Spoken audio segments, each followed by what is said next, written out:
In today's video, I'm going to teach you how to change pay period in QuickBooks Desktop. If you need to update how often employees are paid, QuickBooks Desktop makes it fairly straightforward once you know where to go. This is useful if your business is moving from one payroll cycle to another, or if you simply need to correct an existing payroll schedule. As you follow along, make sure QuickBooks Desktop is open and that you're signed into the correct company file before making any payroll changes. Start by opening QuickBooks Desktop. Once the program is up, look at the top menu bar and click Employees. This menu contains the payroll-related settings you'll need for this task. From there, select Add or Edit Payroll Schedules. This will open the list of payroll schedules currently set up in your company file.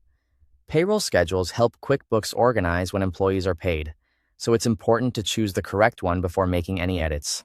Next, double-click the payroll schedule you want to edit. This opens the Schedule Details window, where you can review and change the existing setup. Take a moment here to confirm that you're working on the right schedule, especially if your company uses more than one payroll frequency. If needed, update the payroll schedule name. This step is optional, but it can be helpful if you want the schedule name to better reflect the new timing or make it easier to identify later.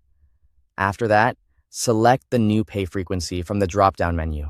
This is where you choose how often payroll should run, based on the updated schedule you want to use. Be sure to select the option that matches your actual payroll timing, since this affects how future payroll dates are tracked. Then update the pay period end date. This tells QuickBooks when the current pay period finishes. Make sure this date lines up properly with your payroll records so your reporting stays accurate. Next, update the paycheck date. This is the date employees will be paid, so it should match your intended payroll processing schedule. It's a good idea to double-check both dates here before saving, since even a small date error can create confusion later. Once everything looks correct, click OK to save your changes. QuickBooks will then apply the updated payroll schedule settings. That's all there is to it.